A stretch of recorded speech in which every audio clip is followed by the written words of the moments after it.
The 500 hours of tapes released today showing what one historian calls Nixon's own dark view of how the world works, where the enemy is not just the communists, it's also the media.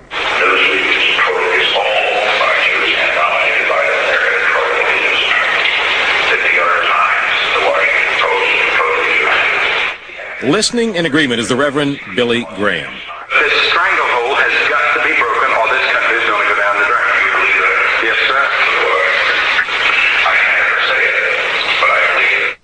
Today, Dr. Graham declined to discuss those remarks, but one historian who has heard the tapes says Nixon was more hardball politician than anti-Jewish. Nixon had a tribal and a genetic view of politics, and the Jews were a tribe he thought were against him. Nixon's White House counsel, Leonard Garment, who is Jewish, says the president was just letting off steam in private and was no bigot. Privately, this is the way these men talked. This is the way that generation talked about minorities.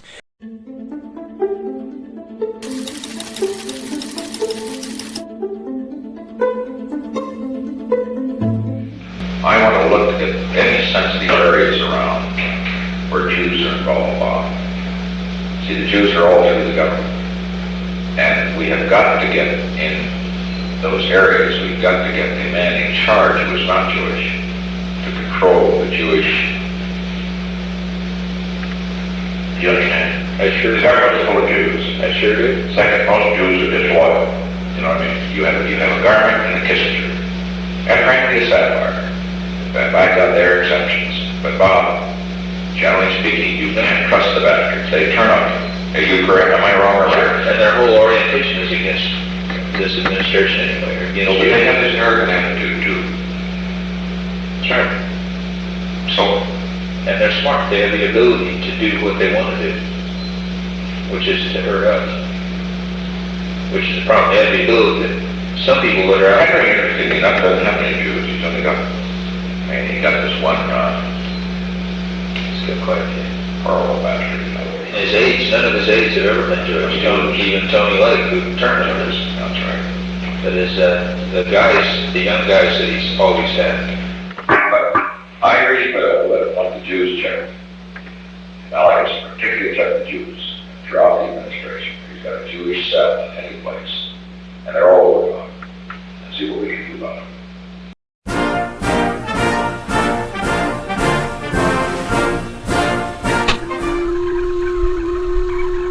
The Jews are kind of close by, except there's just this strange malignancy now that seems to creep among them.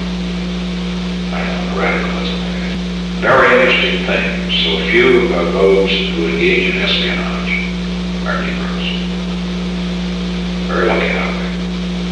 As a matter of fact, very few have become communists. But the Negroes, have you ever noticed? There are few Negro spies. They're not intellectual enough. Not smart enough. It may be. Not smart enough to be spies. The Jews, The Jews are born spies. You know, some of them are just in it, up to their necks. Well, I've got a basic deviousness, well, also an arrogance. An arrogance because that's what makes us funny. He puts himself above the law. In another of the candid and sometimes coarse conversations released today, the president muses about anti-Semitism. He's talking to evangelist Billy Graham and worries about reaction to the Washington visit of Israeli Prime Minister Golda Meir, because Israel has just shot down a Libyan passenger plane. This anti-Semitism is stronger than we think, you know. It's unfortunate, but this has happened to the Jews. It's happened in Spain, it's happened in Germany, it's happening, and now it's going to happen in America if these people don't start behaving. It may be they have a death wish. You know, that's been the problems with our Jewish friends for centuries. Well, they've always been, through the Bible at least, God's timepiece, and He has judged them from generation to generation, and yet used them, and they've kept their identity.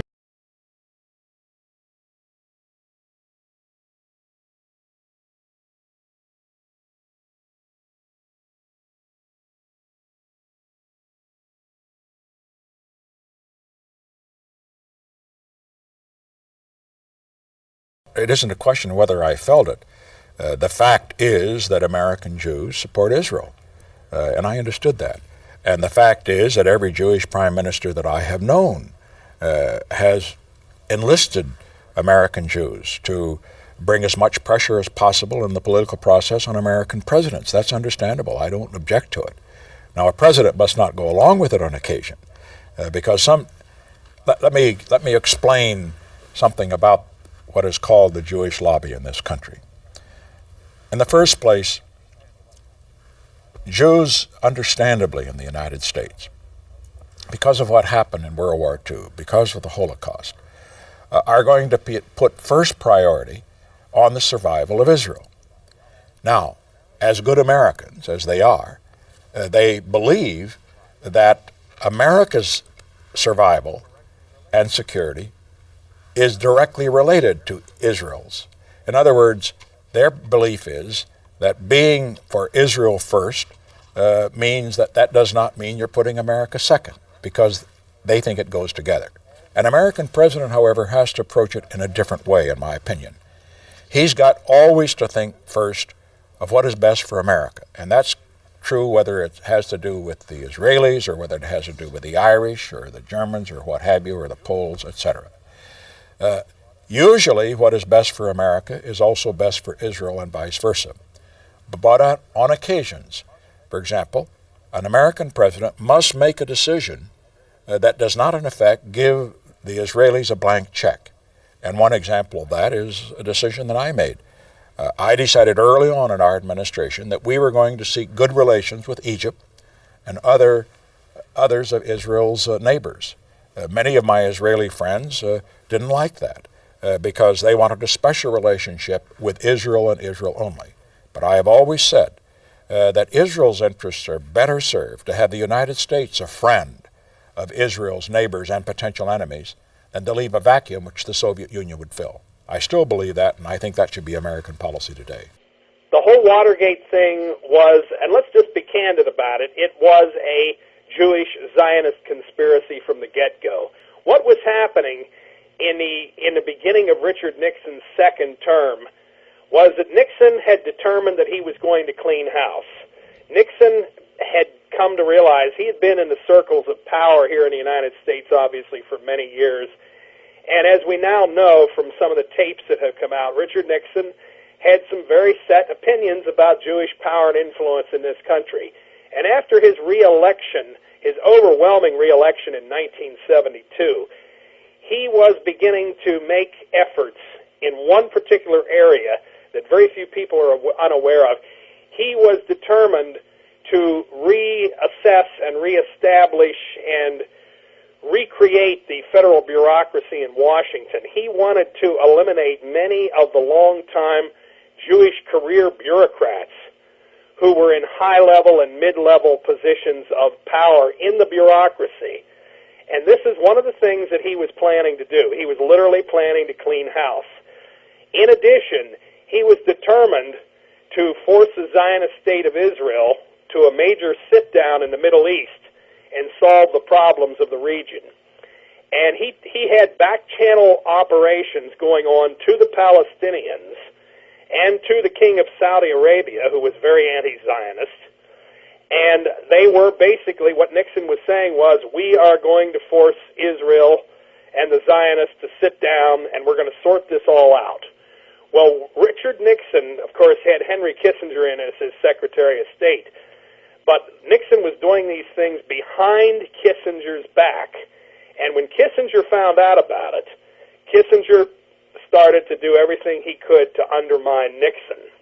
Well, in the meantime, of course, the Watergate scandal erupted. Deborah Davis makes it very, very clear that the Watergate operation and the spying on Richard Nixon was being carried out by a desk, in a CIA desk, in the White House, which was run by James Angleton. James Angleton was the CIA's liaison to the Mossad. In fact, Miss Davis refers to this desk in the White House as literally an Israeli counterintelligence desk.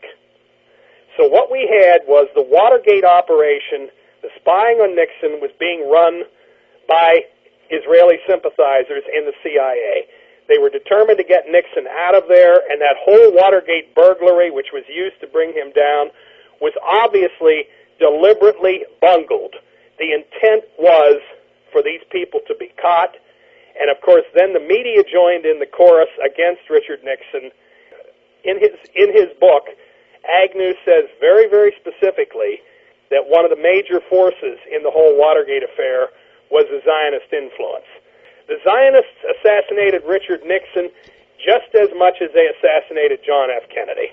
He didn't consider the power of the media. He did not consider the Jewish power over the media. And had it not been, even the media itself, they crow and they gloat that they were the ones who brought down Richard Nixon, and that is exactly who did bring down Richard Nixon, the Jewish media. Sure, and they used two reporters for the Washington Post that is a Jewish-owned organ itself, and both the reporters are Jews. So that's right.